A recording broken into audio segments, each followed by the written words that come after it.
we have to prioritize because of the funding sources and how much it costs to get something done. I wanted to share that with you because I think a lot of people don't realize what we have to go through on a daily basis. But at the end of the day, we want to get the job done. I'm not going to dwell on the past. Things could have been done differently. I came on board in October of 2023. I asked for a playground inspection because I got reports that the equipment was failing, and I couldn't believe how bad things were. The cost. I went to see the town administrator, Mike Moresco, at the time. He took it very seriously, as well as I did. We went to CPC, and God bless them, they gave us $750,000 to start with. Now, this meeting we're having tonight, nothing's etched in stone. We're not, we don't know what we're gonna do yet or how we're gonna do it. We have some ideas. But we have $750,000 to start with, which is more than I've ever had before. So I'm thankful for that, and I hope everybody else is too. Because it's a lot of money to get started with, to do things right. Now, Andrew Stewart, our building commissioner, God bless him, he's gonna take on the role as being our inspector. An in-house inspector is unbelievably, it's sacred. It's nice to have. And it's gonna make things a lot easier because Andrew and I get along very well. We work together very well as we do, Pat, with you in the school department. We wanna see things done right. And I gotta tell you, Andrew's by the book, which is good because it will be done right. And things will be inspected properly and we can take the necessary actions to get them corrected. I want to implement in the fall town meeting a maintenance fund. It's gotta come out of capital. I hope if I can get it through capital and the advisory board that you folks show up and vote for it because it's gonna be the key to keeping these things up to snuff so they don't fall apart again. One of the other things I forgot to mention is a lot of the equipment we get today, it looks beautiful when it's all put up nice and shiny. It goes to hell real quick if you don't stay on top of it. We want to avoid that. And I gotta say that everybody sitting at this table and everybody in this room wants to do it the right way going forward.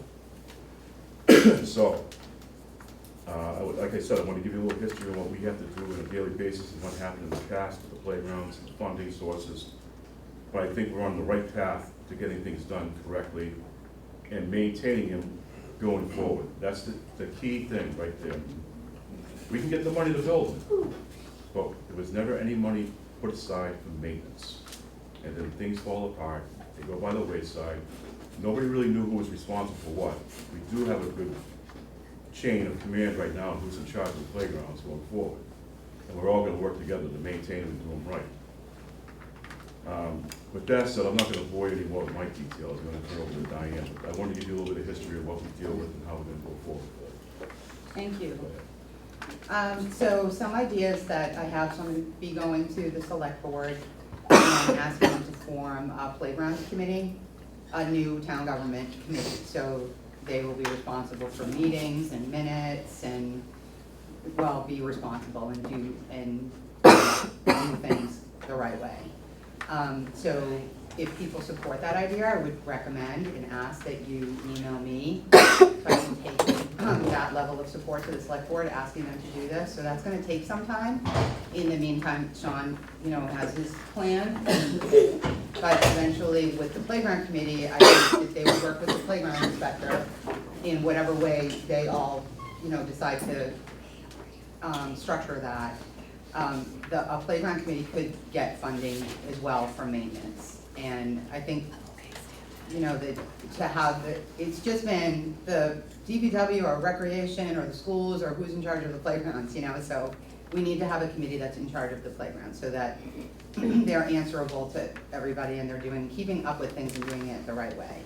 So if people are interested, I would recommend parents, caregivers, people with playground knowledge, OTs, or, people that have some interest in that.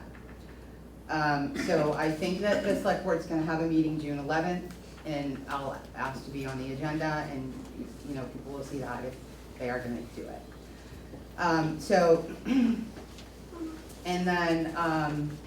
So we also are gonna be working with Tower Ave field. So we do have a committee of 3 parents and myself, and I think Sean, for the Tower Ave field. And so that's a separate thing, and we're gonna be working on that, and people will, we'll give updates in the Board of Public Works meetings on that. And then, so as far as like equipment, we definitely need new equipment. So I've looked at some things. Andrew was gonna show, I think, some pictures. I love the idea of choosing equipment that all the kids can use together and that is, kind of educational but still fun. So I don't know if he has pictures, but that's, like, I don't know how long or if the select board will choose to create a playground committee. So we're kind of in a weird space right there, but eventually, my idea, what would happen is that the playground committee would take over those things, and then the DPW does, whatever work they are asked to do for it. Does that make sense for people? I think the reason why we got in this position is because there was nobody really in charge of playgrounds.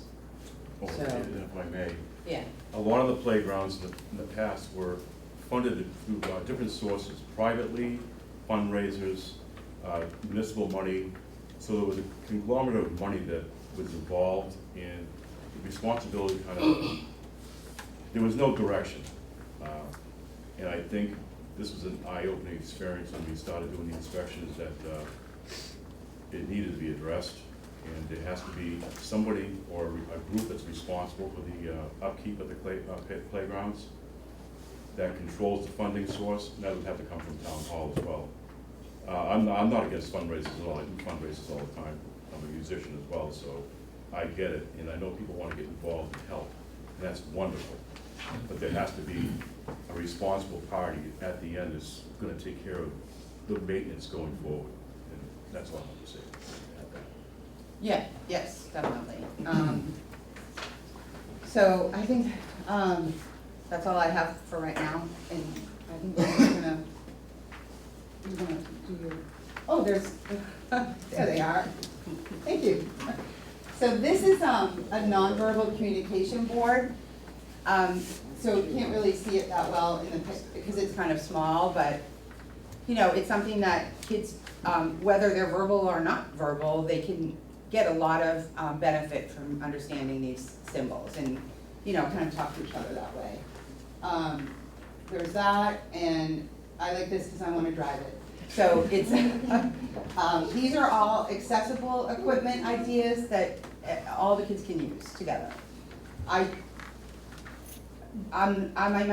kids are in their 30s, right? So, but I see it as important for all the kids to play together. So I don't want to focus on bringing in equipment that's only for accessible equipment that other kids can't also interact on. So that's why I like these ideas. That was a monkey bar thing. Oh, that's okay. So it's an accessible height, but littler kids could still use it, and other kids that are taller can pick up their knees and use it. And they can all go in a little monkey line. And there was one other thing, which is a sign language board. So these are the kinds of ideas I have. I'm not gonna be on that playground committee, but I just wanted to let people know that we are thinking of things, and that's kind of the ideas that I have on those, for everybody, yeah. Okay, so that's me. You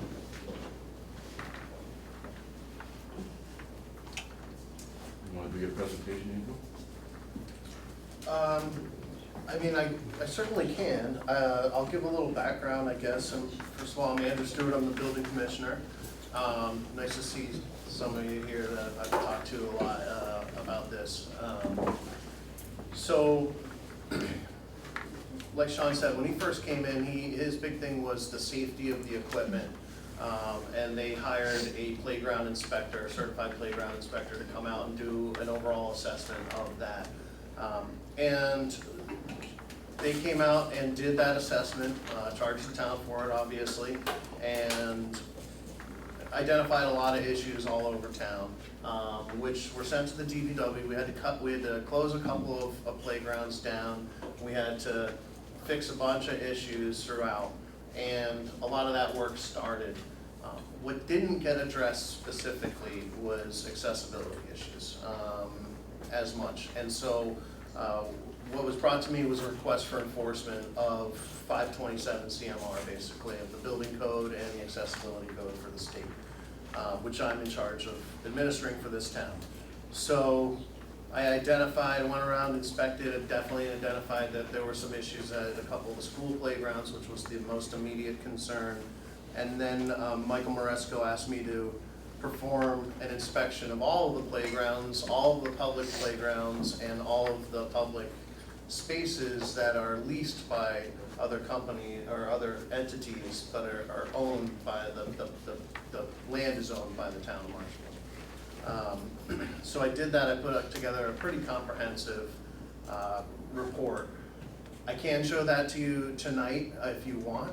We can go through that, but I think that that's already really been shown. We got that, we've used that to get where we're at now. We use that to get the CPC funding. We know what the issues are. What seems to now be the holdup is what do we do with this funds and how do we spend it? What is the material going to be?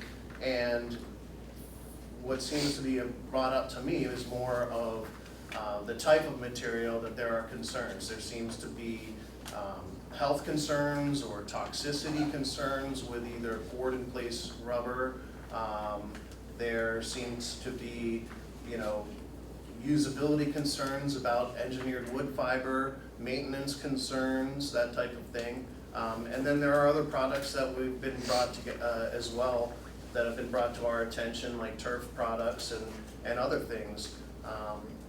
And there are also the ability to mix these products together.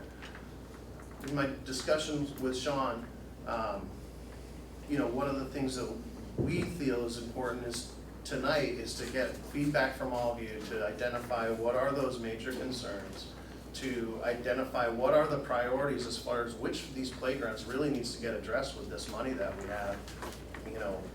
Personally, I feel it's the schools that need to get addressed first and foremost. And then from there, we start working backwards through the public playgrounds and then into the places that are leased by the, through the town. But at the same time, those folks who have leased those spaces and have made improvements and haven't made ADA improvements, it's really on them too to make it. So we'll push them at the same time that we're doing everything that the town's obligated to do. And, so it really comes down to, and you gotta understand, I'm regulation, I'm inspection, I'm not budgeting, I'm not spending, I'm not procurement, I don't have anything to do with that. I don't actually do the work or the maintenance, I don't have staff that does that. So it's for me to kind of, try to say this is the product we're gonna use and this is where we should go. It's really not my responsibility to say or do that. It was kind of my responsibility to get us here and I'll help guide in the process. And I've gotten a lot of information over the last several weeks about all of these different products, which we can put online so that it's all ready for the meeting on the 11th with the select board. So everybody can see all this information that I've got. A lot of it has just come in the last couple of days. I've got to thank Gary Russell and Nick Corcoran from the Board of Health. They did a lot of research on especially the cork products, on the poured-in-place rubber products, on the AstroTurf type products. And we've gotten some, interesting feedback and reach out from just some different companies. A lot of the moms in this room have reached out to different companies to get product information and get safety information about these products to us so that we're well informed. But we can keep debating and debating and debating what's going to be the best, safest solution. Ultimately, I don't think that there's any bulletproof 100% great solution for this, but I do know that we need to act soon on some of this stuff. If we don't, my hand may be forced to shut down playgrounds in Marshfield. And I don't think any parent wants that at all. None of us do. And we certainly don't. So, and I don't wanna be in that position, honestly. That's the last thing, I have kids, the last thing I want is shutting down playgrounds, you know? So, I think it's important that we may not find the best solution right off the bat, but we need a solution. We need to start picking something and moving on it. And that's kind of where I'm at with it. If we want to see the presentation and identify everything, we certainly can go through that, and I'm willing to go through that as fast as possible, but I don't know if that's really the best thing to just kind of, I think we know where we have to go. I think the discussion should be more, what are the concerns about the health and safety of the products? What products do we want to use, and try to get some sort of consensus before like a more formal decision, I guess, is made, right? As soon as possible. One of my, when I first went and did this and reached out to CPC, my first thoughts were the things that I addressed or recognized was safety, surface safety for the children, ADA compliance, and maintenance. Where I don't have a budget for maintenance and I don't have the staff to maintain these playgrounds, I wanted to make sure that we had some kind of funding in place for maintenance. And with the surfacing I was thinking about, whether it be rubber or cork or whatever, something that we don't have to go back and do every year. Over at the Library Plaza, I can't remember if I was here or not when that was done. I think it was done prior to me getting there. It's held up pretty good for the 12 to 15 years it's been there, which we don't have to go over there and do a lot of work to it. There's a few things we can do here and there if something gets ripped, or a lot of it's vandalism that, you know, none of you folks are involved in it, but it happens at night. That's another thing we gotta be careful of going forward. But those were the three things I looked at and wanted to move on with the surfacing first. I realize that equipment has to be replaced. I do have a separate line item for that, to replace some of the equipment. We also need to get some equipment for the children with disabilities and so forth. Everybody needs to have an equal shot at the playgrounds. It's fair across the board for everybody. And we're gonna try and do the right thing, which is why I'm glad all you folks are here and we're willing to listen to some of your concerns and ideas. So one of the concerns that I have about when seeing Andrew's report were some of the simpler things that could be fixed that haven't been, and then you can maybe show them if you want, and then who can do that? And then also the playgrounds that have a combination of poured-in-place surfaces, where they also have the wood chip surfaces. And that was a suggestion. A couple of residents, a few people sent in comments, and I appreciate that. And one of the suggestions, or a couple of the suggestions, was to do that kind of dual surface thing.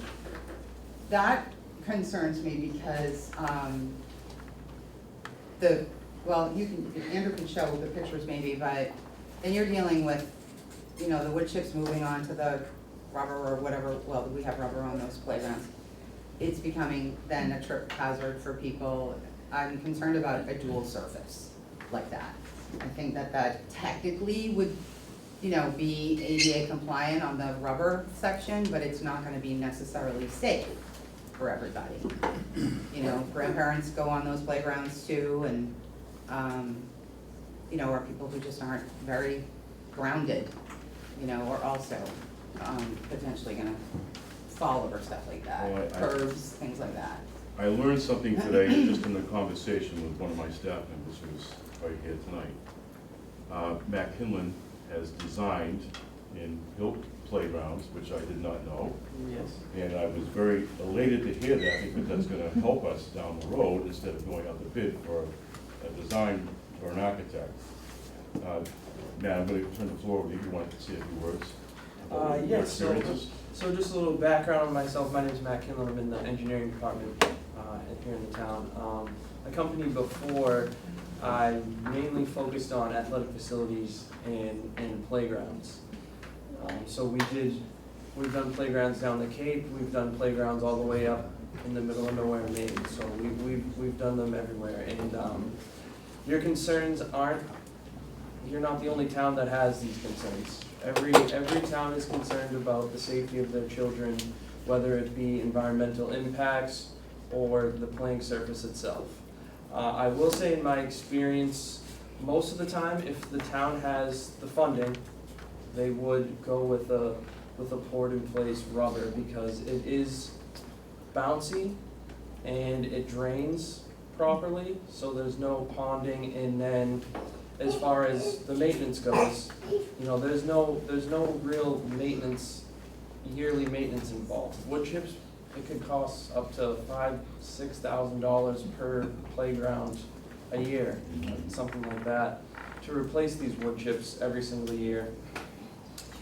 And when you put the poured in place in, you get it tested for the impacts, and if it, the same as you would do as on a turf field or any sort of playing surface, they have tests that they do to make sure that the impacts aren't gonna, you know, cause concussions or anything like that.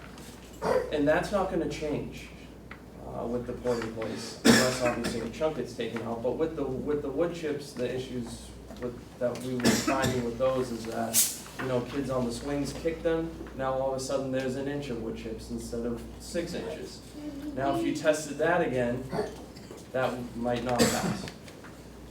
So we found that a lot of times the poured in place is the way to go, and a lot of manufacturers, they know that towns have environmental concerns, so they're kind of trying to get ahead of this too. I mainly ran into it doing turf fields. A lot of environmental implications with the rubber infills or the turf itself. And most of the time what we would do is we would just require the manufacturer, hey, we are concerned about whatever it may be, where this contaminant. And we would just have them, you know, either certify that it isn't in there or test the material that is going in. It might cost a little more money, but most of the time, they're happy to do that because they know that they're putting out a product that isn't gonna harm the kids. So that is typically something that we would do at my former job is, you know, test for PFAS, test for whatever it may be. I think VOCs are what people might be concerned about with the Roundup rubber. Another thing I will say is that you kind of think of, oh, this crushed up rubber, they're just taking a tire from this scrapyard and grinding it up. That might have been the case 20 years ago, but that is not really the case nowadays. There's a lot of regulations, and they do a good job at getting quality products. You know, I'm not putting all my eggs into the poured in place basket, but I will say it is overall safe for all kids to use and ADA compliant, so all kids can use it. Thank you.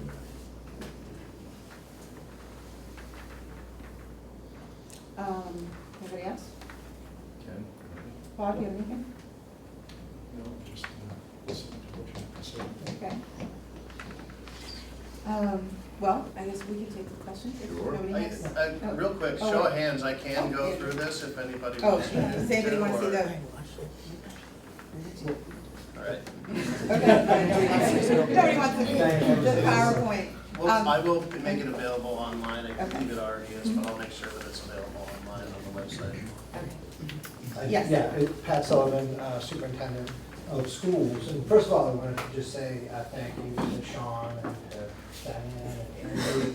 You know, when I just started as superintendent this year, and the very first day I started, a letter went out saying we were closing some of our playgrounds. Having been I'm a lifelong Marshfield resident, and I was here for over 20 years as a teacher and leader. I actually view that as very proactive. And I think people, I love the energy that we wanna correct this for our kids, but coming back anew, it was frustrating starting with closed playgrounds, but I also appreciated that we were looking at it seriously. And we can't go back in time and say what we should have done, but we can move forward and do it right. And there's been a lot of positive energy moving in that direction. Having said that, we do have very specific needs for each school, and we have multiple playgrounds on each school. So I know I'm a biased entity here, but I am gonna say what Andrew said about attending to the schools first makes a lot of sense for me as a citizen, and as obviously the school superintendent, because I'm aware of and hear all the time about our playground needs. Clearly, we want safety. We want not only compliance, but we want accessibility, and there's a difference.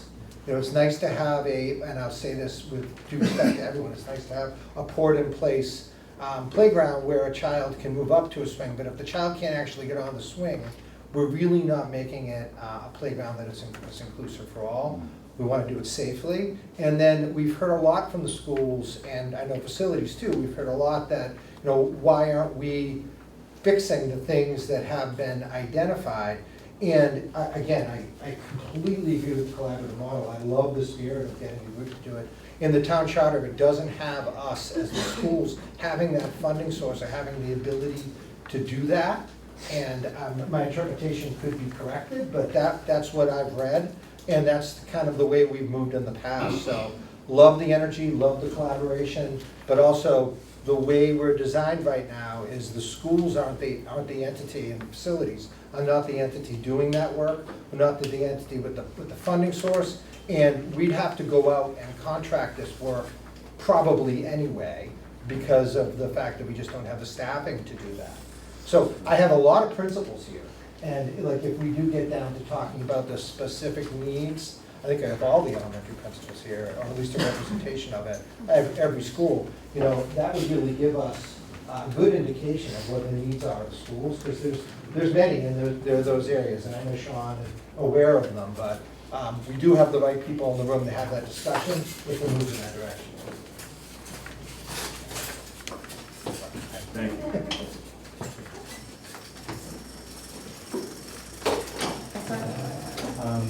My name's Ed Du Bois, I'm at Woodlawn Circle. Could you speak up a little bit louder, please? Yep, Ed Du Bois, I'm at Woodlawn Circle, been in Marshfield, fifth generation, but I've been in construction since the 80s and deal with this all the time on budgets and construction costs. One of the things we normally do is, look at each facility and do a budget for each playground, for instance. Has that been done already? And you have $750,000. Do you have it broken down into No. ballpark budget for each one? Honestly, Not not. at this point. We haven't gotten that far yet because we decided to get some public feedback first. Yep. Do we want to move on ASAP?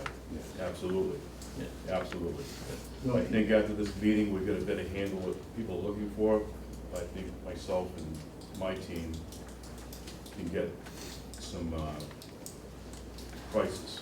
And knowing what Matt knows today, it's gonna help a lot, because he's done this before, he knows what it's gonna cost. We can help with the design, not that he hasn't got enough to do already, but it's, like I said before, we prioritize things, we have to prioritize things, because we can't we're not gonna make everybody happy, but we need to figure out what's gonna be the most detrimental to the public.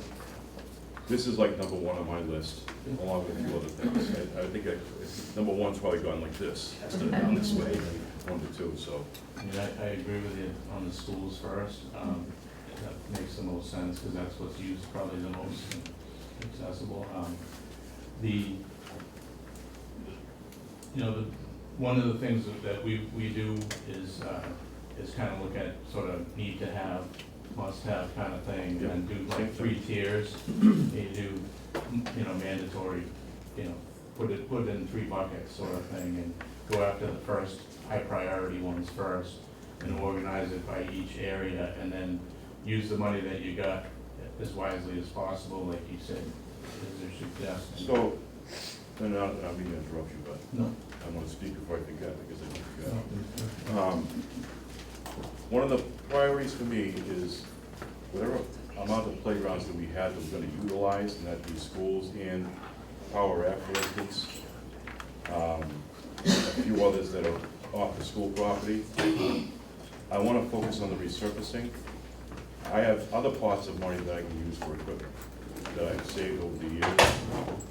I gotta give credit where credit's due, Tom Reynolds, my predecessor, had a couple of accounts left open for those reasons. Again, I can't maintain the old equipment, but I can certainly buy new stuff, and that's what I'm looking to do with that extra money I have. One of the main things I wanna get squared away is the surfacing, so everybody can utilize them, and we'll go along with the equipment as well. My only question with that is if you know, we do that, you pave something and then you have to dig it up later and put equipment in, then it costs you twice as much because you're doing it twice. If you pave it with a rubber surface first and then have to pull up foundations for the swing sets and then you're gonna pay for it twice. And that, I like your idea of getting it used as quickly as possible, but, Yeah. Also using it. I should have rephrased that. $750,000 I wanna use for resurfacing. I have another pocket of money I will use for equipment. Okay. I should have said that off the first. So Yeah. how much is I was that? up since 3 o'clock this morning. How much is that other budget ballpark? Almost 300,000. Okay, so you got $1 million-ish to spend. Now, I have the ability to go to the CPC and move different funding sources around and recategorize them or reword the wording, Yeah. which I've already talked to a few members of the CPC, including the chairman, and they're gonna give me the latitude to do so. Because I think it's important to get this squared away first, the equipment and the service.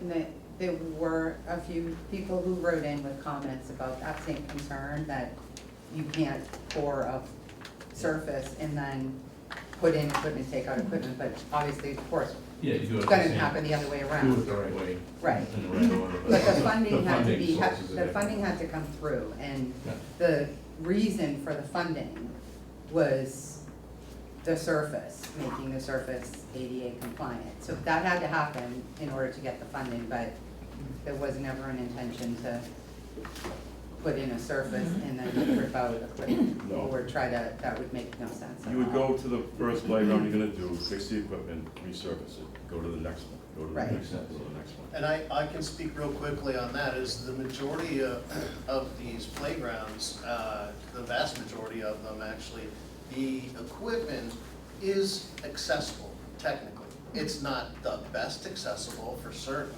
It could be far more accessible, and it's lacking in some really significant spots. But technically, a lot of the equipment is. Do we have the ability to expand beyond, not just rip stuff out, but maybe just add, and add new areas to these playgrounds and expand them and kind of do it that way instead of ripping out and replacing? You add more accessible equipment, so that might be kind of the consideration more so than just ripping out and replacing. But even with that, I'm sure you can speak to the fact that, you've got to take out a piece of equipment, you're gonna cut the minimal aspect of it, pull out the equipment, do that. Correct. And you're not gonna take out the whole surface, No. and there's certainly ways to patch, to repair, to take out a certain piece of equipment if you did have to, and then put that back. And I think that it's also important, what Sean was saying, future requests for more surfacing, for more playground equipment can come out of requests to CPC. That's correct. Also, we did remove a lot of the bad equipment before the schools opened. Yeah, I think the report that Andrew put together was very, very helpful, even following through with some of those recommendations and making sure those implements are replaced properly would be a huge step.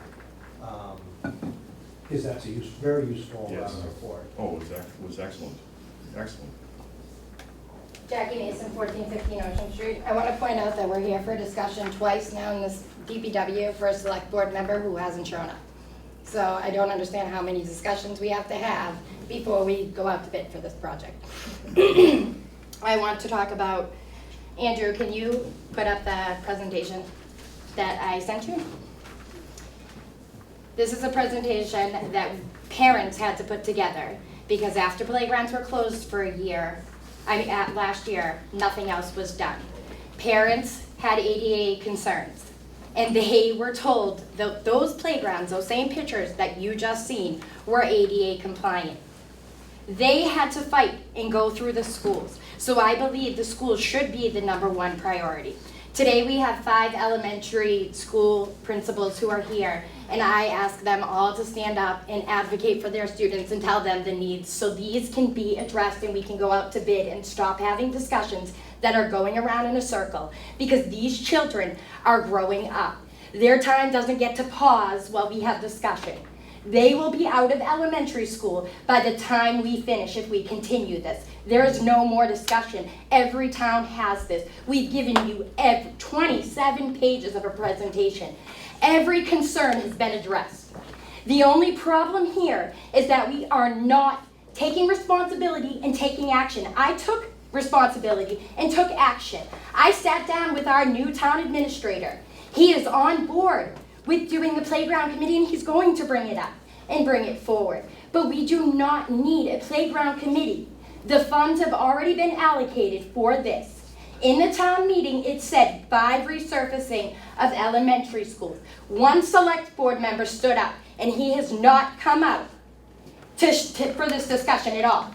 It's ignorant, and if I was these parents, I would be going after you. So let me tell you another reason why we should do the schools first. Because not only are we in violation of these children's rights by the town, but then we are on the school. So then you double up the laws that we can be sued. This is irresponsible. We need to act like adults, and somebody needs to take responsibility to go out for bid and get this done. These children deserve it. Thank you. Thank you very much. You're So welcome. just to answer some of those comments, again, we had to get the funding that had to come from town meeting. It was based on the surfaces. But we don't want to just, we don't want to just make the decision for everybody without any input about exactly what type of surface, what company that we're using, or what people's concerns are. And we don't want to put a surface down with equipment that's broken and just basically do like a half-assed job. We want to do good playgrounds that all the kids can play on together. Then why- We're not stalling, we're not wasting time, we're trying to do it right. I don't know if anybody here has ever seen an effort to bring so many different aspects of town government together on one issue before. Has anybody ever seen teamwork in this town? That's what we're trying to accomplish. And we're not trying to waste time at all. But if we don't do it right, we're gonna be back in this same shape again. So I am so sorry that this wasn't done before.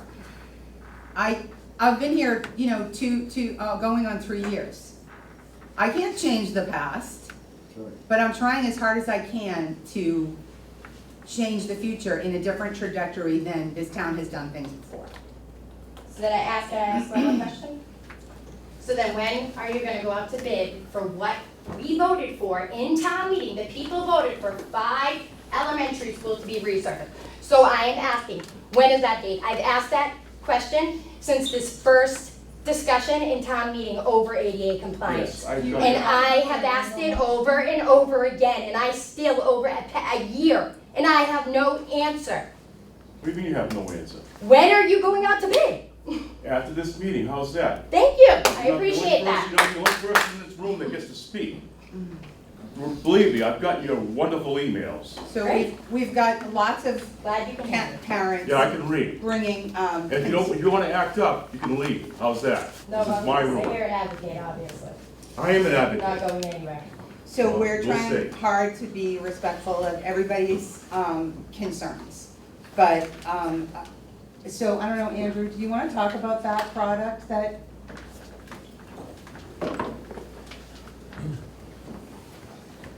Sorry, I was It's trying okay, to, you're doing I was Jackie's trying to job. bring up Jackie's thing, I apologize. Oh, okay. Her- Well, I wasn't able to bring it up. It's all right. Do you wanna talk about the flooring product that? Yeah, can I just ask a question? Yes. If the product is the question, we really need to have some research-based, literature-reviewed look at what the safest and best product is, and be able to stand behind that. We with the town. provided it to the town already. Right, so. Well, I mean, Many that- reports. I'm not trying to expand or slow us down, but when you have that answer, that's the best answer, right? Right, so Andrew has a Perhaps product we have that the we, ability to hear it. right, exactly. Andrew has a product he can talk about over there, and then also Gary Russell, the health agent, and then who else was it that did research on it? So when he's finished with what he's doing, he can talk about those things.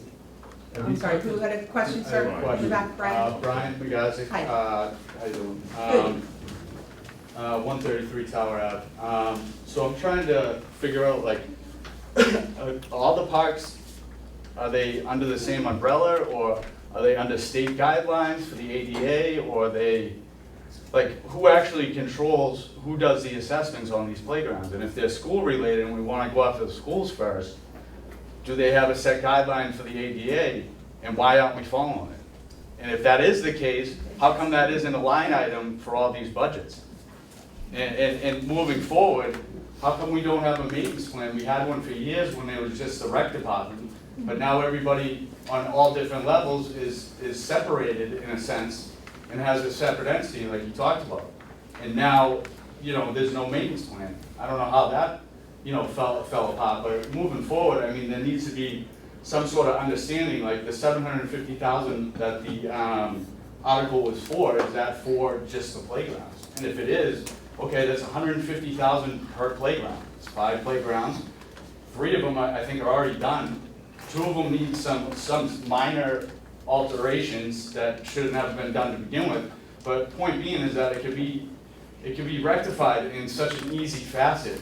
I just don't understand how an article can go forthwith and no one has any early assessment about how much these products cost per pour. I personally am a waterproofer, so I have an understanding. But these products you're talking about are very expensive. And they're even more expensive to fix because no one has a license for them. So unless you have a license in, that particular, we'll call it scope of work, then you really don't have a say in it. So who actually controls the guidelines? And Mr. Galvin, I mean, that's a question for you as far as, does the state hold us accountable for these things? Or are we, because as far as I'm concerned, the state only pays 30% of the taxes. The schools are funded through the people. So why are we listening to state guidelines? Like, we should be able to move forward in a quicker facet is what I'm saying. Yeah. So we're responsible to comply with the American Disabilities Act, and we're also required to comply with the state architectural access board standards. Those are our standards. We don't have any additional local standards that are more stringent than that. Right, but if I'm not mistaken, with all due respect, Ms. Reel there put together a report that definitively pointed out these specific ADA issues, and still nothing was addressed. So how do we move forward like that? One of the It doesn't- problems is the town government is decentralized, and there are various entities that have responsibility over various playgrounds. And there isn't one entity that's responsible. There is one entity that's responsible for maintenance of all town properties under the charter. It's the Department of Public Works. That's what I'm saying, is the language is egregious in my But I- opinion, but because I- it doesn't, but I- it umbrellerized it. Well, it was language from the 70s. It wasn't language from, not within the last 50 years. So is that considered a bylaw, or is that No, considered a standard? It's our constitution, it's our charter. Okay, Our charter makes the Department of Public Works responsible for the maintenance of all the town properties. right. But when does it fall under the umbrella of a separate entity? For instance, what they've done at these other parks? So what's working in town is the Igo Park, Right. the Molly Park, where you have a private-public relationship, where the private entities are stepping up and covering the maintenance. From my perspective, and I'm almost a lifelong resident, but I've lived here for the last 33 years continuously, and I grew up here, went to Ames Way and Grace Rider School, and we still had a school there. I mean, these were always the responsibility of the Department of Public Works, but we never provided enough money to maintain them, and they fell apart. And that's not the Department of Public Works' responsibility, it's everyone in the room and anybody that's ever voted at town meeting for not funding it. The Community Preservation Act gives us a resource to rehabilitate every park, playground, whatever we wanna do. But it's never gonna fix the maintenance thing. We have to have a maintenance budget going forward every year for these playgrounds. And standards are gonna change, things are gonna change, and we have to have a stabilization fund or something like that for us to be able to rehab these periodically when those regulations change. So is that, excuse me, is that an amended article? Like, how do you bring that forthwith, if you will, for a budget, you know, essentially line item that needs to be addressed? If you don't mind. Yeah, we can explain. Brian, I think, I don't, you might have been coming in a little bit late, I'm not sure, but I said earlier that in the past, we tried to get funding for maintenance. And you folks, like I said, never saw it because it never made the town meeting floor. It never got past capital, because what they gotta do is they gotta sit down and prioritize when the funding goes. And in all due respect, in 2016 and 17, a lot of the playgrounds were newer, so they kind of went, they don't need the money for maintenance. Well, it's wrong, because you gotta have a budget set each year for at least, I'm gonna say $200,000 to maintain the playgrounds. And that's what we asked for in 2016 and 2017, we never made it. I don't, like I said, I don't think anybody here knows that. We did go for funding, and we just didn't get it. When we found out what was wrong with a lot of these playgrounds, before Mr. Marexo left, he wanted to put a capital line item in place for about $200,000 for maintenance of the playgrounds. Because like I said before, you could spend hundreds and thousands of dollars on new equipment and new facility. It's not gonna do us any good in another year or so when the maintenance isn't provided. And I don't have enough staff, and Jimmy will attest to that, to do all the maintenance on this equipment. Which is why I wanted to get at least a couple $100,000 to bring an outfit in to maintain. And thank God, Andrew's gonna step up to the plate and do the inspections, because that's another $16,000 we can save. So, and I think Mr. Gallo said the right thing. We all, as residents, when this shows up on the warrant, people have to go out and vote for it, so we can get it passed and have that money available to us when we need it. And, oh, sorry, you don't? No, but- And as far as going forward in the future, that's why I want to go to the select board and ask them to make a new committee, a playground committee, because they can seek funding and they can then hire, whoever for maintenance, and they can get a budget item, a budget line item on town meeting. The DPW does a lot in this town. I mean, aside from the money, there's just not the staff or the time, like, if it's do work at a playground for a scheduled maintenance or fix a water main break, what do you think's gonna win? So there needs to be a separate playground committee that has resources. The DPW can be part of that, but we need more than just this department. Trish? Hi, Trish Simpson, 32 Colonial. A quick question, maybe Can you Mr. speak a little Galvin. louder? Maybe Please. Mr. Galvin can answer this. Is it true if we needed to upgrade the playgrounds to ADA compliant, can CPC the funds be drawn on at any time? Because, Absolutely. Yeah. okay, to upgrade those issues, Absolutely. just not for maintenance, right? Right. Any rehabilitation or to bring something into ADA or Architectural Access Board compliance can be funded with CPC. Okay. Yeah. So essentially, we have $1 million for 5 parks. Give or take. Does anybody else have a question? If more money is needed, We the can get more. CPC can fund it.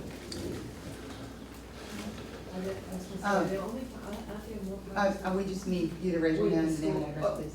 Sherry Costello, 9 Birchwood Way. Yeah. Are there just 5 playgrounds? I mean, there are more, right? You mentioned how, we're focusing on the schools Well, I first, think right? Mr. McIsaac was talking about, I think he was taking out the ones that he feels or don't need work for The schools. Yes, I'm there sure are- We have There's more than multiple that. playgrounds. It makes Yeah. sense Each to look at, school. makes sense to look at schools first. but- Yes, we've already So- decided that right, that's so- the priority, yes. So moving forward then, you are going to work on getting a line item into the town budget? Some of those other, I mean, So there's a so- series of so- steps that we're talking about here, okay? And this is, the first step is getting feedback from people about the surface and, the priority that Sean and everybody has, decided on, that the schools are the priority, right? So that's the first part. And eventually, we're gonna, I hope, have a playground committee that's gonna be part of this whole thing. You know, however that gets structured through the select board if they agree. But it's, we can't just So, pour a floor on playgrounds that have broken equipment and need more equipment. so that has to go through the select board then in order to be on the committee? It would, well, the select board is in charge of doing it, yeah. So, The right. committee, yes, but But moving, not, but, moving the project forward no. will be part of the procurement process. Mind-boggling. So we're talking about like right now and then going forward in the future. Yeah. That's the conversation kind of we've been I'm having. just trying to figure Yeah. out like where the, I you understand. know, like, is there a way of expediting maybe a committee so that you can at least start to get some of the things that, you know, not like the surface, but at least identify what areas need what, you know, maybe, I'm just trying to figure out. Right, that's not what my idea of a committee for the town is Future. going forward in the future. Okay, so right now, we're doing this, right? The DPW, Andrew, everybody's working together to get this done. But going forward in the future, that's what I'm gonna ask the select board for, so that we don't end up back here like this again, 10 years from now. Does that make sense? Does that make sense, everybody?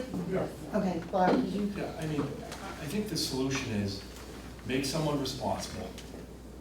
Give that person the ability with maintenance funds annually in the budget, and give them the ability to go to the CPC for rehabilitation or replacement.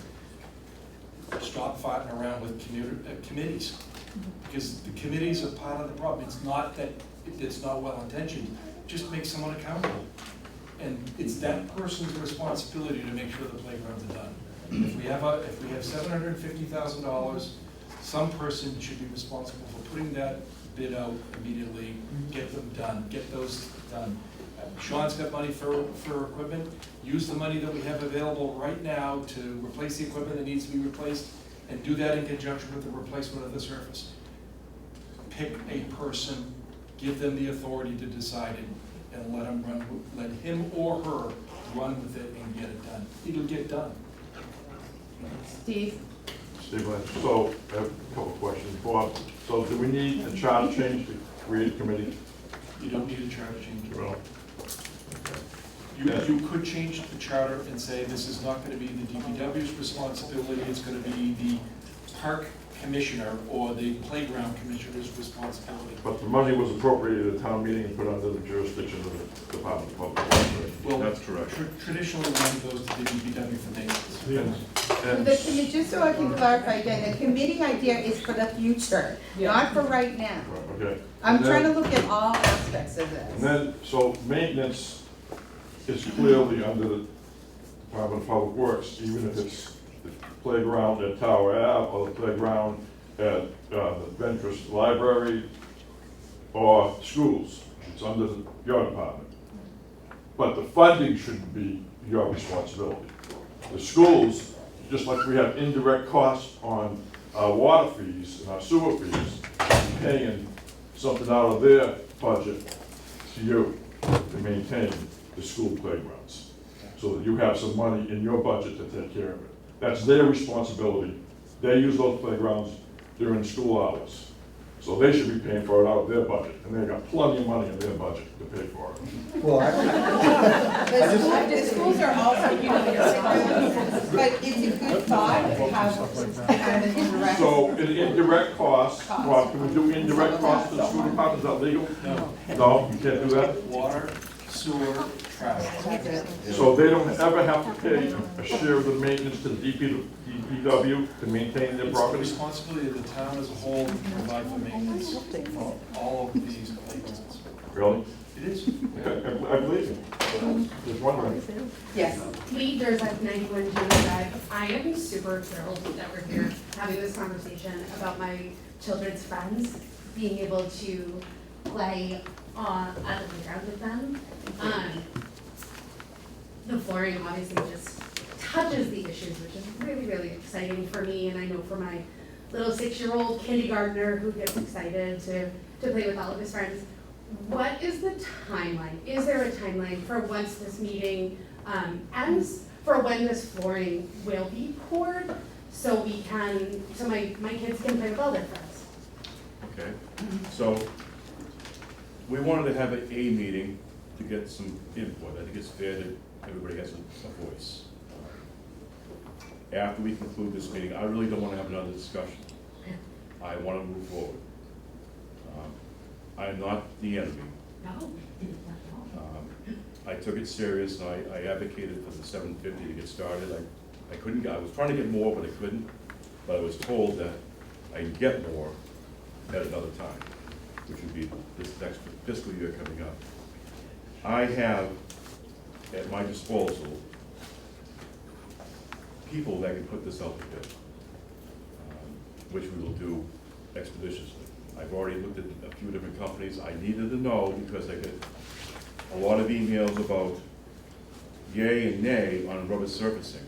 I can't really find anything better that's gonna be good for all the kids. Can I just add on to your point there, that we can, like, anything in high enough levels is toxic. Oxygen is toxic in high enough levels. Water is toxic in high enough levels. The shoes, the cars you drive. So If I had hair, the shampoo. your shampoo would be I like, get it. so it's not a matter of toxicity. Of course, we want to be compliant with our toxicity, Yes. but it's a matter of our kids all being able to play together, and I appreciate everything that you're doing. But to touch on what you just said, why would I wanna go fix all this stuff and put something that was toxic down on the ground? Of course. It doesn't make any sense. I'm dead against that. I wanna see everybody enjoy them. I wanna do it right, because I don't think it's ever really been addressed properly in the past, and we can't go back and fix the past. If I could, I wouldn't be here. I'll tell you that right now. But we do take things seriously, and we wanna make sure, I don't wanna see anybody's children get hurt. When we go out and do the roads in the wintertime, we wanna make sure everybody's safe, we take it serious. We spend, he and I are old, and we spend. Speak for yourself. We spend days out moving snow and ice. And you do a wonderful job. Thank you, but, we wanna make sure people are safe, and I would never go out and start doing this. And do you think I really wanted to close the playgrounds this past summer, or whenever it was? Man, To stress, obviously, the proactive need of getting the work done quickly is our playgrounds are used constantly. We have VSY coming up, we have schools in 3 months. I didn't say that to everyone, but it's right around the corner. And we will, all these problems are gonna come back again harder. So, and we're working hard, and we'll do everything we can to work as a team to get this going as quickly as possible. And I appreciate the future views, but I do appreciate the need is immediate. yes, and Yes. I was hoping to get started after school ended. Okay. It only makes sense, like we did with the emergency situation. We Yes. worked hours, hours and upon hours to get the schools done first. You did, and working to get that set up, I think is really important, so we can roll into the year. Because I knew that's where the people usually go. Yeah. But with that said, we want to move forward real quickly. Yeah, no, I completely, I trust that. Thank you. Just speaking to that, Sarah McNeil, I'm a Marshfield resident, also the proud principal of Daniel Webster Elementary School. I think I speak for all of my fellow principals here. Is there anything that we can do as principals to help expedite this process? Obviously, as Dr. Sullivan just said, our doors are closing sadly in a few weeks, but they will reopen in the fall. And is there anything that we can do to help expedite this process? One of the things we wanted to do was to reach out to you, Pat, and talk to everybody, because you were very instrumental in helping us over at Daniel Webster. I really appreciate that. A lot of the principals they were fantastic. They worked along with us. And we want to coordinate it, so I know there's programs that go on during the summer, correct me if I'm wrong? Yes. So which ones we gotta stay away from, which ones we start first, and which ones we end with. So that'd be very helpful. We all sat down, probably a day or two after school gets out, and figure it out. Yeah, we have our extended year program is at South River, so that's the largest program we have coming right away.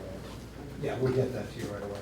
One thing I can do and the building department can do, obviously, we go around every year to your schools Right. and walk around the facilities department, and do that yearly inspection, which is why we figured, that my position would probably be the best for a certified playground safety inspector, because I can do those inspections of the playground equipment at the same time that I'm doing the overall safety inspection for the school. Which, working with Fred and the school departments and the fire department, we've been trying to schedule those. We've talked about scheduling them more, maybe at the beginning of, or at the end of the school year, rather than kind of during the school year, so that we can help identify issues that you can fix over the summer. And work on that and help with, either you, your staff, and then the facilities, or whoever's gonna be taking care of that, or the DPW, whoever has to address those things during those summer months where we have a little bit more availability to get in there and take care of things. So we've been talking about shifting our inspection schedule to accommodate that and get a little bit ahead of it, whether that's, a little bit before the school year ends, as it starts to slow down, we get in there on a day where maybe you guys have a early release or something like that. And then we can do a really good walkthrough with the principal, with facilities and whoever may have to address something, Can I just ask the principal if there's any other needs that immediately need to be talked about? I'm Emily Baird, I'm 32 Farragut Road and the principal at South River, but we still have needs from the initial inspection that weren't met. So on top of, obviously we have a servicing issue too, which I know you all are already aware, but we still have needs that weren't met as a result of that. For example, our slide is not usable, but there was some disagreement as to is it not, so we would love clarity on that. And also we have an additional playground in the side that people forget about, but it's behind the Alamo, we call it the kindergarten playground, which technically I believe is still closed, but for the public there's not signage, or so I don't know if that, what the plan is to remove that structure completely or to get it back online or to be done with it. Well, So I can speak to that one specifically if you want. There are several playgrounds in school, or here in town that, like the one that we're describing, that's, I called it the Alamo playground is what I was calling it, because we use that building in front of it for our, all of our storage and whatnot. So this is back behind the South River School, all the way back, and it does not have accessible route. As you can see, you've got to go across the grass to get to the pavement, but these are actually stairs right here, so there's no ramp to it, and it's all kind of overgrown surfaces. There's all of this around, so it's hard to get in there. And then this is all like a great spot, but all these doors have step downs, so there's no ramp or step down. Everything's just kind of stairs. And then at the very top, you've got a 3-inch lip there too, so you can't even get onto that if you were mobility challenged or had a wheelchair or something. It would be more difficult to get down there. So this is one of the examples of. That's a playground that probably should just get removed. It's been there here before 2006, so it was actually constructed prior to Massachusetts adopting the Architectural Access Board requirements. So that's one that probably should just get removed, and let's focus on some of these others, and maybe if you want to put something there in the future, you address all those other concerns at the same time as well, right? the only other thing, all of our swings were removed after the playground inspections, and I just don't know if those are on the plan, but all of our students need that swinging for their vestibular systems, and we would certainly like more accessible swings, so just to put the plug out there for the need for swings is so important for kids to regulate themselves. So that's like a huge priority for us, certainly. South River School is certainly a priority. I mean, we have this as a, you know, a ramp, but it's not even close to being accessible. It doesn't have the right turning radiuses for the landings, and it just goes down to grass. It doesn't go to an actual route where you can access all the equipment, and like I said, you took out the swings there, which are a big play component.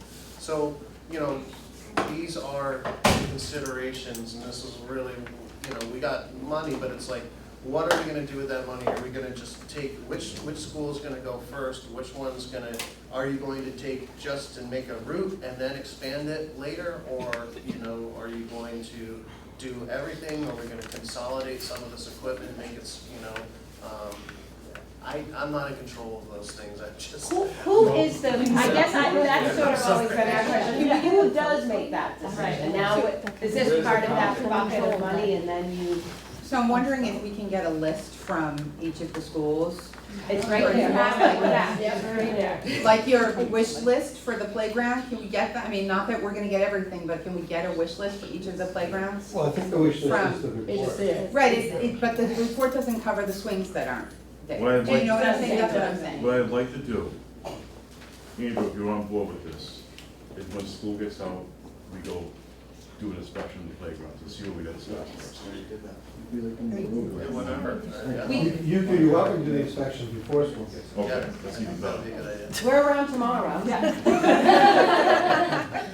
But we appreciate this. I want to keep stressing that the collaboration is really good and welcomed and refreshing coming back as a superintendent, so we're gonna get there. Oh, we're gonna get there. We're just gonna follow the rules and regulations that the state has set forth Right. with us. And I'm not in disagreement at all, we wanna move quickly. Yeah. Brian? Brian McGazick, Tower Ave.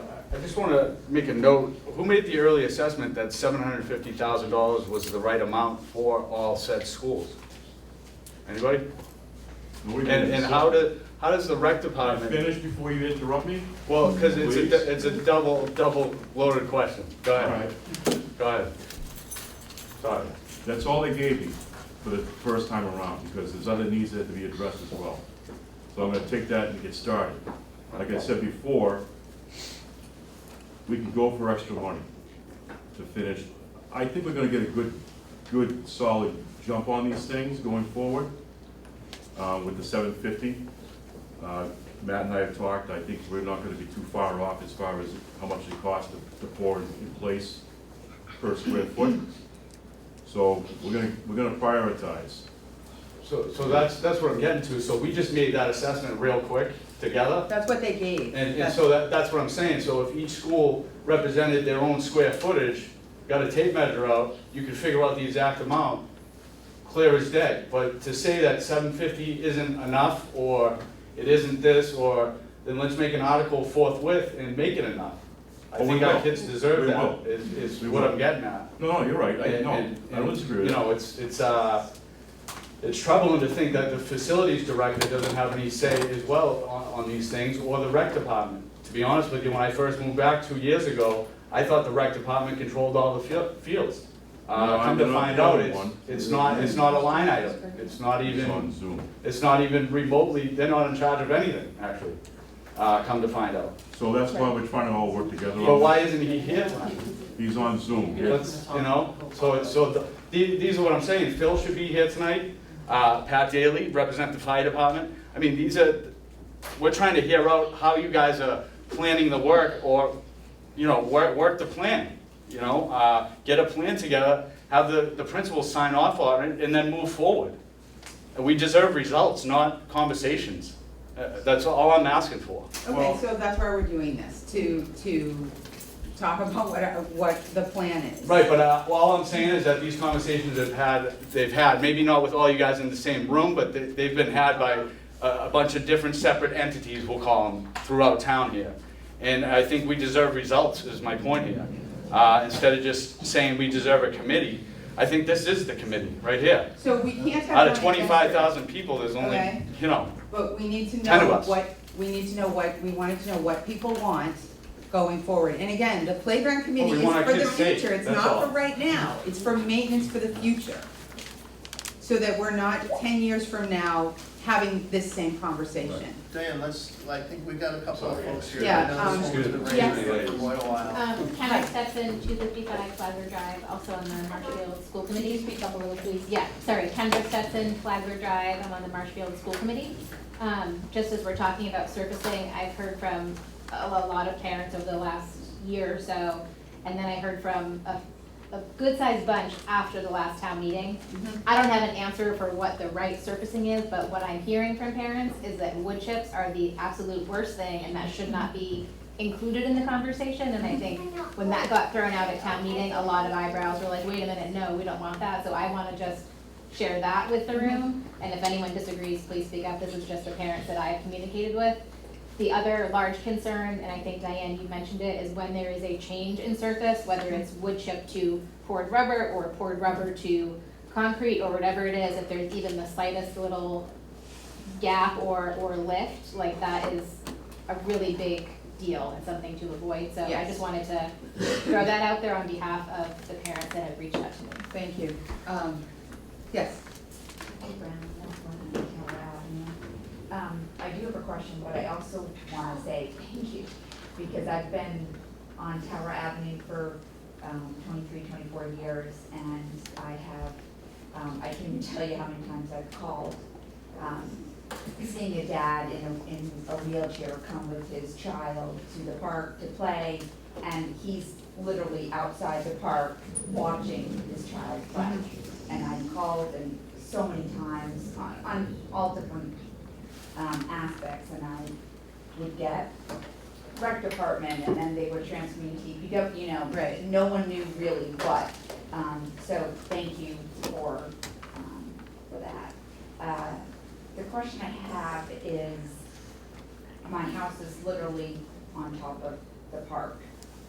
So your, the poured rubber, is that what it is? That's fine for toxicity for a house that's right there, for all the houses? Because Tower Ave is kind of a unique situation.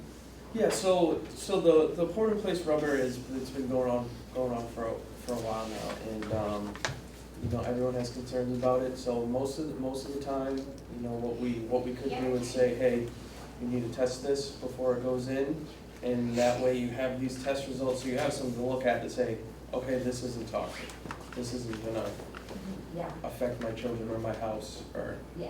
And or then- My windows are open and. There's also there's multiple manufacturers of what the product is that gets used in it, right? So some are recycled tires, some are organic rubber, because rubber is made from rubber trees, right? So it's organic rubber. Some are, there's a company that we've gotten a hold of that recycles tennis balls. They take all the fur off of it and they chop up all the tennis balls to reuse them so they don't end up in landfills. So there's a bunch of different things. They all have to meet certain standards for the toxicity thing. One thing that was brought a lot up in some of the emails that I received was a study from UMass Lowell that was done several years ago. And it brought up a bunch of these concerns, and really what it did is like, all right, these are all the issues, and this is, you know, what we think we need to study. And then it sent it out, and now they are currently studying it. And so I've looked at the updates to the study that were, you know, in 2022 and 2023. They still haven't come up with any conclusions on that study. They are still just trying to figure out, how do we long-term study these effects? And what are the methods of the study that we should do? They haven't even come up with any results yet. So that's where we're in a bind. Yes, you can claim toxicity, right? One thing I can say, talking with the Board of Health, they have told me that, you know, if a rubber particle or something like that comes off of the surface and ends up, you know, getting out of the playground and into the grass or something like that, that's not gonna leach into the groundwater supply. There's not gonna be anything from that that's going to go into the groundwater supply and poison us or harm us, right? That's not the type of material that we need. And, you know, as far as I heard stuff about, you know, these particulates getting into the marsh and all this other stuff, right? If people are concerned about the marsh being hurt by chemicals and other stuff, they should see the marsh after a big storm and all the docks and floats and pieces of polyfluorocarbon, you know, floats that are all strewn all over our marsh. So that, I think, is a far bigger concern as far as the environmental safety, and I'd be happy to show anybody my map of that stuff, but I think that's far more detrimental to actually the marsh or anything than just these little particulates that may come off, may wash down. You know, a lot of it is just so speculative, and we don't have any concrete data saying that it is toxic, but we do have a lot of concrete data saying that it is safe for our kids to use, that it is an accessible surface that everybody can use. So is turf, so is corkine. There are these other products. Do we want to move quickly right now, pick a product and go and get started, and then have discussions going down the road about maybe we do, you know, try out the completely green, you know, playground and do this one and that one and whatnot. I think that's where you go in the future. But for right now, I think the biggest problem, as I see it, is the accessibility issue. Making sure we get a surface on there that brings us into compliance so that we don't have to shut the playgrounds down. Anybody who hasn't asked a question? Yes. I'm Dylan White. I'm at 505 South River Street. I have kids at South River School. So when you say PIP is non-toxic, right, that is under the condition that there's no holes or anything coming out. But there's 5 playgrounds at all the schools that have PIP exposed currently. Like my kids at South River literally have like PIP in their shoes from the slide. So when you say that it's perfectly safe, there's holes in all of the PIP currently. So how are you going to ensure that it stays sealed so that it's not becoming even more toxic to our kids? Yeah, and right? so I think the idea is, for that, is to get me certified as a playground inspector, right? So that I can do regular inspections, and also for us to, like Sean said, establish some sort of maintenance budget so that you can address those things as they happen, instead of letting something like this just sit there and sit there and sit there while kids keep picking at it and kicking at it and everything. I was a kid, I'd be, you know, believe me, I got ADD, I'd be ripping those Right, things. and all of their hands and they're like going in for lunch right after recess, and it's like mind blowing that like we're not more concerned about the toxicity. And the other We are example, concerned the about it. Marshfield mazes happened, like that all had to be redone because of the arsenic, is that what was Yeah, it? arsenic. So I just feel like there are studies that have shown, like I have a peer-reviewed study of playground level lead from playground lead levels in rubber soil, mulch surfaces just done in Boston, peer-reviewed, saying how like the rubber has 22 grams versus like mulch, which I know we're not doing, or sand has like significantly less. So yes, toxins are everywhere, in your shampoo, they're everywhere, but we need to do our part to make sure that we're not, these kids are 3 feet tall, 4 feet tall, like they're right next to this rubber that we're going to be exposing the off-gassing of all these chemicals. There's lead, there's benzene, there's hexene in all of these surfaces. So like that's where I'm concerned, is like I don't wanna see in 5 years like, well, we just like not intentionally hurt our kids, but and yes, I know we need to get the kids on the playground, but I do appreciate that we're having this discussion and we're trying to talk about the surfacing and all of the concerns with it. Yeah, which is why like I was alluding to earlier, where a lot of towns, they want that extra testing done. Because if you get all the testing done for all the metals, PFAS, VOCs, all that stuff, you get that tested and it comes back that there's none in it, then there's not gonna be anything in it. That's forever, you know, unless someone comes in and drops a bunch of lead or something into the field. You know that you're getting a product installed that doesn't have contaminants in it. So that's typically what Why, like, why does it still stink though? Like, if I'm assuming like the hang-on one, It's like, it smells like. So again, I think what he's saying is it really comes down to the product that the company, that the installer uses, right? So they can, their product they use can either be recycled tires, right, which may give off different gases and smells than something that's a organic rubber, right? Something that was just created from a rubber tree and it's organic, you know? Like that product's gonna be far safer, right, than a recycled tire, right? Which is on the road, you know, and maybe has, you know, they had to remove the metal from the tire and everything. And then you've got the, like I said earlier, the tennis balls, right? Take the fuzz off, you've got just organic rubber essentially. Maybe some additives, I'm not quite sure, but from what I was reading, it seemed like it was like a very clean product, you know? So I think that what you're talking to is that we just have to make sure that what we're putting in there, that the type of product that we're choosing, the installer that we're choosing, like Sean said, it's difficult in this state because we have to go the lowest bidder. And the lowest bidder might have the worst product. And you know, and I said, it's important to make sure that we're setting a standard for how, you know, the product that we're gonna use to spend the money on, right? And I don't think that was necessarily, you know, delineated in all of this. Something that I think in the future, going forward, we have to address to make it a lot more clear and address everybody's concerns. You don't hand it up to us back there. Can I make a request? I know that I sat down when I had my meeting with Peter, I asked him about you getting ADA compliant, you're doing that certification. Would you be willing to take responsibility for these playgrounds? Andrew, since you have the most knowledge, because we need somebody to move forward, that's what Bob Galvin said, we need somebody. Would you, or anybody in this board, be willing to take responsibility so we can move forward? Because that is what he said step number one would be. I am. So. Okay, great. I have the team to do it. Okay, great, perfect, thank you, I appreciate that. So at the select board meeting, if they have it next week, I'm gonna ask to be on the agenda, and one of the things that I'm gonna ask is that they make Andrew the interim playground inspector till he can get the certification, because there's not one right now, this minute.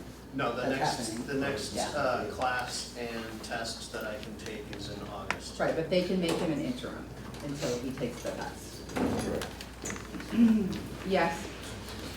Marshfield Schools and Cannon. Thank you, Dan, for organizing this. This is great for Chef Sean too. It's, Thanks, Bob.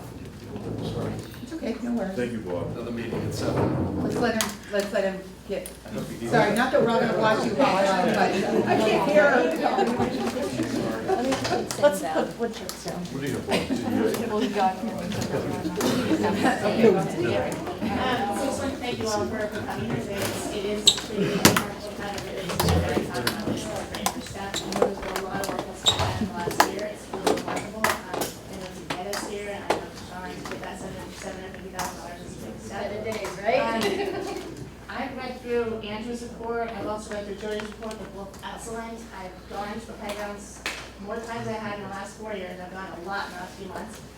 Poor these reports, it does sort of bother me that there are a lot of tiny, actually, most of it's safety report rather than Andrew's report, a lot of details. That's just back at Danny Webster today, a lot of details that can be fixed, and a lot of them are just phone calls for warranties. I know that I talked to Jeff Dunn, I know there's 2 little things I just noticed over at MES yesterday, one other bolt, that is literally a phone call. I know those things, I used to do that.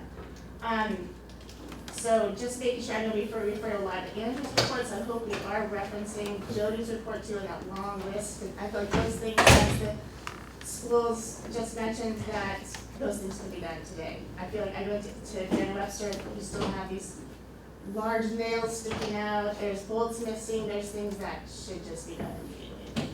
Secondly, I just wanted to say that I made a suggestion, I think, that you know, to Diana too, that I feel like we have a lot of great ideas, and having organized the Martinson Playground 7 years ago, and just feel like, gosh, I'm just a mom, what do I know? I just do my own research, and thankfully I had Dr. Scollins, who amazingly had a landscape architecture degree, that we pulled together, and with the same basket of money, we could accomplish a lot. We just said, how can we meet every requirement, get the maximum play, the maximum access out of everything we have?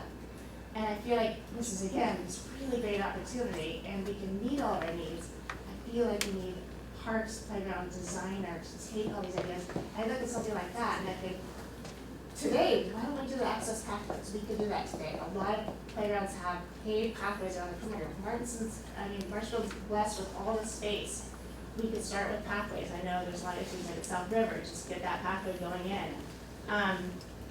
And it seems like there's an assumption that we're going with one material and we're all researching one material, whereas I was at Ames Way on Sunday, and I go down, you mentioned like these mixed use and sometimes the wood chips go to rubber. I was actually amazed on Sunday, there was several dads there, and the rubber was in place, and it was actually held in by the wood chips. And a lot of the issues with the wood chips escape just design, so at Ames Way, it's held in like 75%, just one edge could just be like a couple $100 to hold that in. So in that sense, that mixed use, it seems like it works at Ames Way. Andrew, continue with the picture of the mats, those mats that you mentioned. I don't like the mixed use. I want the kids to play together, I want the surface to be safe, I want grandparents not to fall down. No offense to any grandparents, but I fall down, and I'm not a grandparent yet. So, I mean, my personal opinion is that it should be a safe surface for anybody to walk on, or roll on, or hop on, or whatever they're gonna do. So there's another picture of mats, but I did speak to that one. I spoke to a retailer of these mats today, and he's also a playground inspector, and I did revisit Daniel Webster and Martin today, and he had seen that lower picture, and actually those mats are improperly installed. Those ones in the lower corner, those are actually upside down, and that's why they're dimpling more than some of the other ones. Right, so they could have also been moved at some point. But we don't have a playground cop at every playground, and we're not gonna be able to afford to do that. So we need to do playgrounds that are gonna be safe and stay safe for the most part. Does that make sense? Yes. So, I know that people want things fixed right away. I'm just gonna give you a little scenario here, okay? FY '25, which was July of last year, we got our budget. 2 weeks into the budget, we were cut 10 to 20%. Don't ask me why. It happened. Jimmy and I have struggled over the year to try and keep things moving and get things done. We have a very difficult time hiring staff. And I'm gonna tell you why. The wages suck. And the 50-50 insurance, as soon as we sit down, Ken, Andrew and Jimmy and I, they laugh at us because they can't afford to put food on the table. A lot of my guys live because they work the overtime on Saturdays to try and provide for the families. That's disturbing. That bothers me, okay? So I would love to be able to say, yep, we can go over there and fix this, do this, and fund that, get the money for this. I don't have it. July is our new fiscal year. Can we get us a few things done? I can. I just don't have the manpower, because if I pull somebody off, we can't sweep the roads, we can't do the cemeteries. No matter what we do, it's never gonna make everybody happy. We try to do the best we can with what we have. But I want you to know that it's been it's been a struggle when you get your budget cut. The second week of July, after your budget starts, July 1st. And then in February, you get a spending freeze. What can you do with a spending freeze? I can't even go buy nails without going to get permission. It's frustrating as all hell. And I'm not trying to make excuses to anybody here, but you have to know what we go through on a daily basis. And Andrew and I have talked before. We spend more time trying to get the invoicing done and the procurement done than we do focusing on our own jobs. It got to the point where I'm actually thinking about retiring in the fall because we can't do our jobs. And don't get me wrong, I love my job. I love the people I work with. I love the people that, in other agencies, for instance, the school people, the police, the fire, everybody. Andrew, we all get along well, and we all talk. And it's been a struggle, because we have to go before you folks and say, hey, listen, we can't get this done, but you haven't got the money. And everybody asks, well, where's the money going? I wish I could tell you, but I'm gonna tell you flat out. I try to be transparent, whether you like me to believe me or not, but we had 2 weeks into a fiscal year, we got our budget cut 10%. then another 10%, then a spending freeze. Why are you setting the standards out so much? Well, because it's public safety. These are the things that, the questions I have to answer, and then when folks ask me, I'm at the point in my career now, I'm just gonna tell you the truth. It sucks, okay? I don't mean to offend any children or anybody else, but it's definitely put a damper on things around here. I have a question, just a moment, please, to your point about the simpler things. So I did a fair amount of work to get this set up, this meeting. I wrote an agenda, which I later changed to the word outline, because, long story. Anyway, on that agenda outline, I specifically asked for facilities, recreation, schools, anybody to offer some ideas around getting some of these simpler things fixed. The DPW does not have the staff to or any, you know, or the money to just like jump in there and say, okay, we'll fix all these little fixable things that are fixable while we're in the process of getting bids for the surface and so forth. So I'm just saying it on camera and on Zoom, that I would like to hear from the recreation department and the facilities department and the schools with some assistance. Get, you know, do it like old school style. Get some of your people together and fix some of the simpler things. Oh, soapbox, sorry. And I'd like to say another thing. One of our busiest divisions is the water division. We have the water department out there installing water mains right now with a three-man crew, 2 3-man crews. Because we can't get the staff to come in and work for us because, again, of the wages. Then we take some of our employees from the highway to help with the water plant.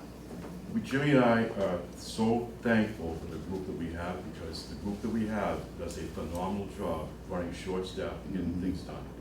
Again, I would love to do extra things for you folks and work in the playgrounds. I'm gonna be honest, we don't have the people to do it. I think that's a common theme, and I think, you know, the contracting out is that a solution. It's a solution, Pat, but then you're spending twice and 3 times the money. And it takes a long time. Because- Right, you have to go through the whole procurement process. Go ahead. I just want to say, Trish Simpson, I'm on the select board. I appreciate, I've talked to DPW. I think we can all agree that things were not done correctly in the past. And I really hope that this is a time of transition and that things are going to get a lot better for everyone, and that we are starting to collaborate and work together and talk and show up for meetings. I think it's hard to change some people, but I do see other people making that effort, and I'm hoping by, you know, everybody just showing that, you know, lead by example. That's my whole philosophy, and so that's my hope. That we, you know, stop looking in the past and we start moving forward and we start working together and we start moving forward. That's what we all hope for, thank you. Yes. So anyways, the call is out, so recreation, facilities, schools, feel free to throw ideas through the email and. Can anybody hear me? Oh, Hi, Craig. Hi, Craig. Craig Jameson is the director of the. I'm Craig Jameson, I'm the recreation director, for those of you that don't know me. I've been listening the whole time. Apologies, I'm not there in person. My wife got stuck in work in Boston, and I had to pick up my son from daycare. But I just wanted to, and not to be redundant or echo things that that's already been said, but Diane and Sean and everybody, thank you for putting this together. And what, you know, multiple people have said, collaborating on this is 100% what needs to be done, because we haven't had, you know, really a point, any direction. And that's what I think this meeting and the point we're at now is what we're doing. And it's, you know, better late than never. You know, I wish it would have happened years ago, but it's happening now, and this is a very positive thing. From my perspective with the recreation department, I do have a lot of knowledge to share and, you know, information I've gotten from the public. And, you know, unfortunately, I've been pulling my hair out for years because a lot of people don't, whether they realize it or not, the recreation department is made up of my 2 full-time employees, and we don't have maintenance funds. We have a revolving fund that just brings in money through our registration fees for programs. We put that money right back in. That being said, you know, when Sean came back a few years ago, this was one of the first things we talked about, and I was so happy that he jumped right on it. Because, and now we're here today, which I think is a good thing.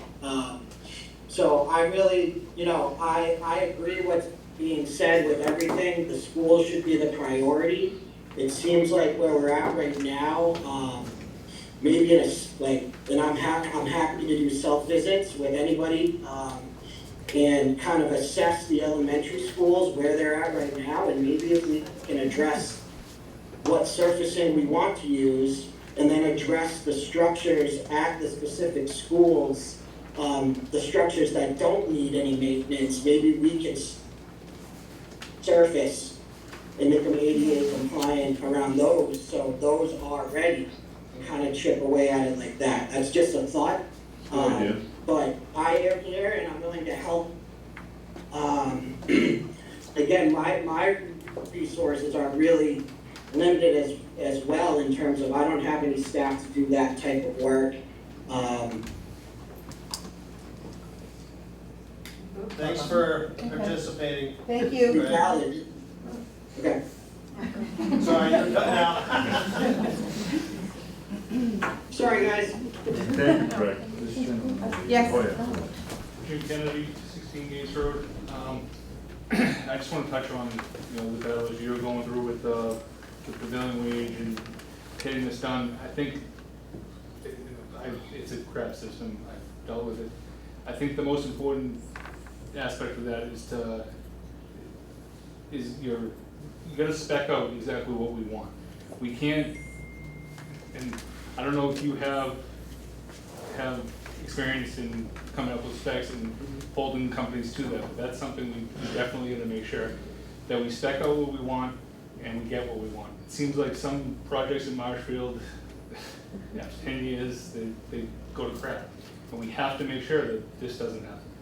And you guys already touched base on maintenance. I think that's very important to have a maintenance schedule, have a maintenance budget, keep up with this stuff. We've been trying for years. Yeah, no, I understand that. And I'm just getting involved. Yeah, I'm not gonna finger point it. It's been a struggle. I will say, one of the things that brought me back to this town, the people I work with, the communication we have amongst our colleagues inside and outside agencies.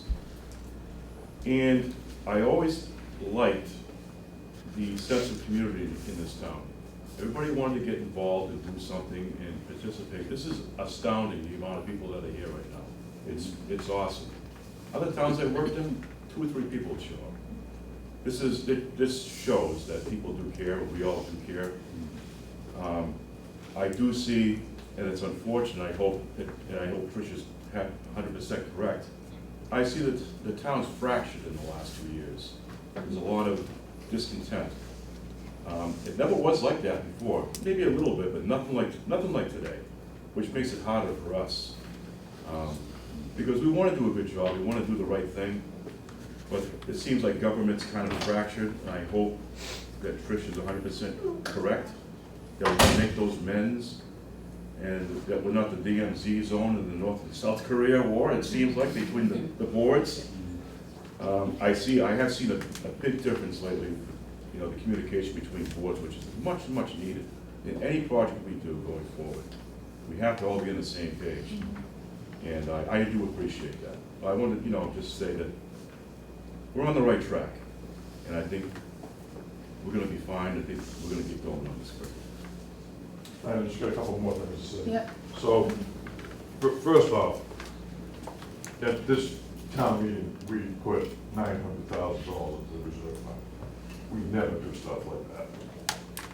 And the Board of Selectmen And the advisory board has the authority to spend that, because now it's been appropriated. Once you appropriate money to reserve fund, you have the right to spend it. You don't need to go back to town meeting for any specific item you want to spend it on. So you can create a couple $100,000, budget for him for maintenance just by saying so. You got it.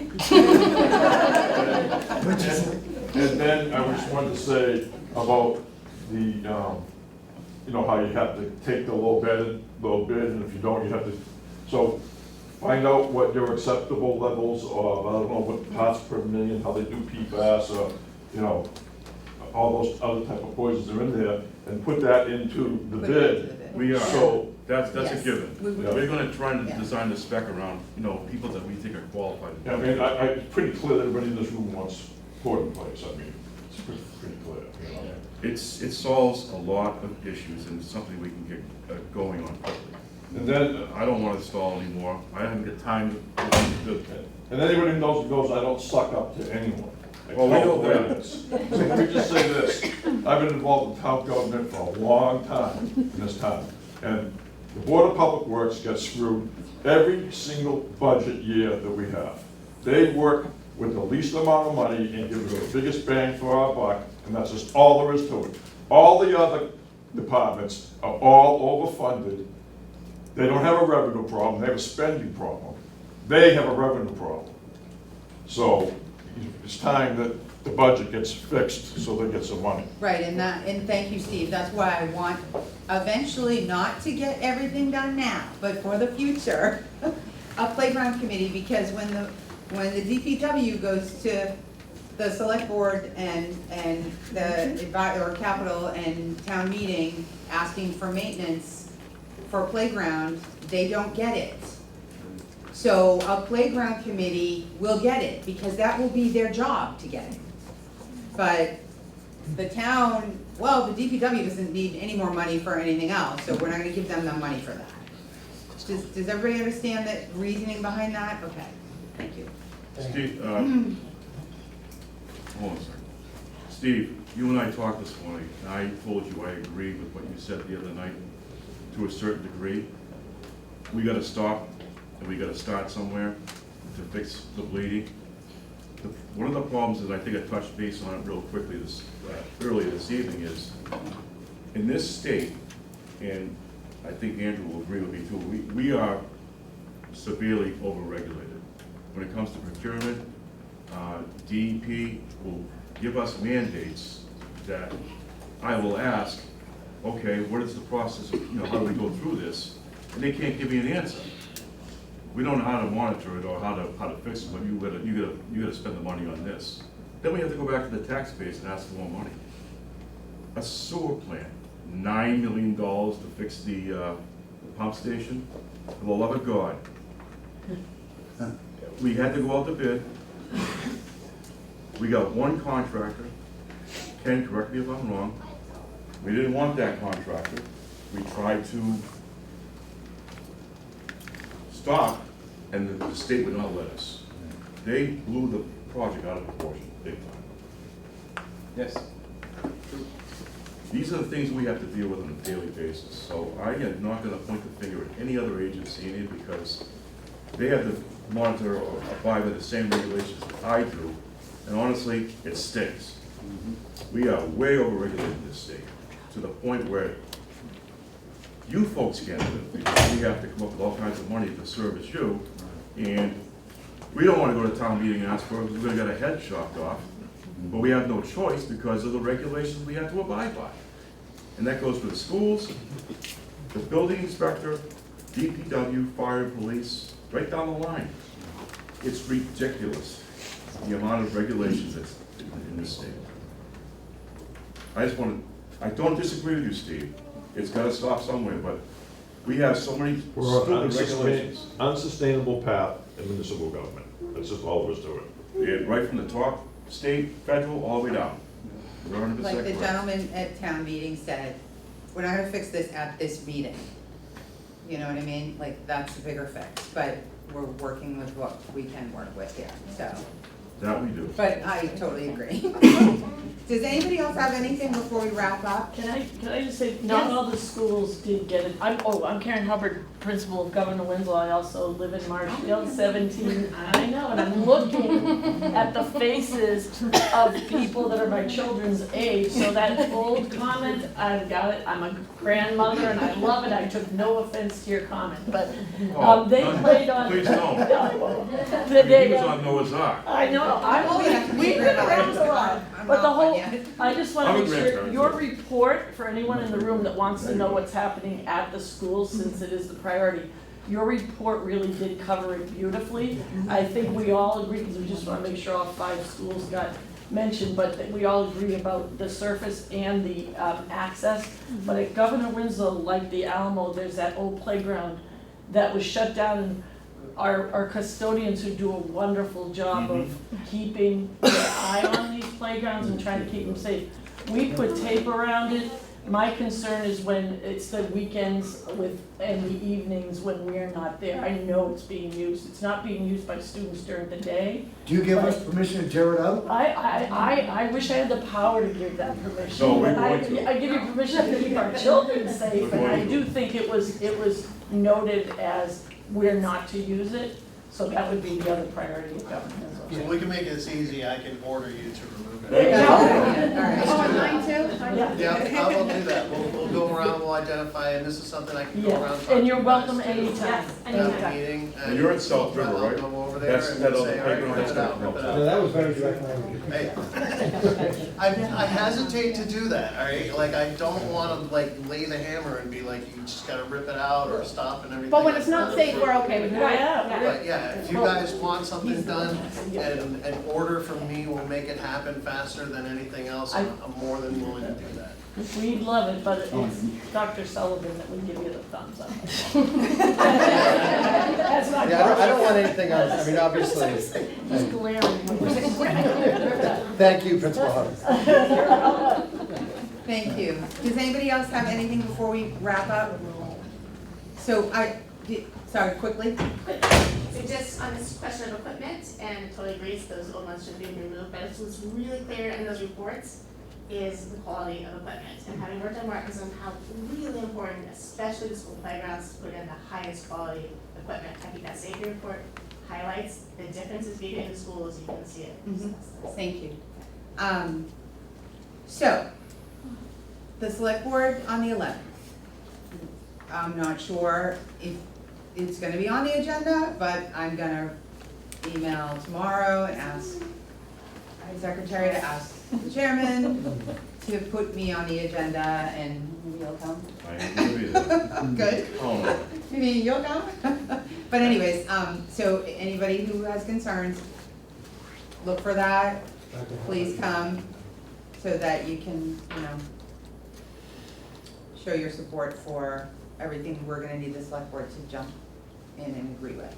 And maybe something that we can do, because obviously I can't, it's your website, but I know like with the zoning board of appeals and stuff, when we've had the bridal crossing or whatever, we've created a new little link on the website just to give out all of the information that we have. So maybe on the DPW website, we can get something this week, we'll start putting all this stuff in the report, any of these toxicology reports that we're getting on some of the materials and everything, and we can organize it so you folks can all look at it, and, get some feedback to the folks in the DPW, to the select board. I don't know, we might need some IT support on that. Yeah, we'll get some IT support. These, Right, and we'll get the This is a good thing though, because again, you've got multiple different departments, multiple different department heads, multiple different staff from each department, all willing to work towards this thing. I think it's a good thing. And I just want to also say, thank you, especially to these women right here with the awesome shirts. Every kid deserves to play. I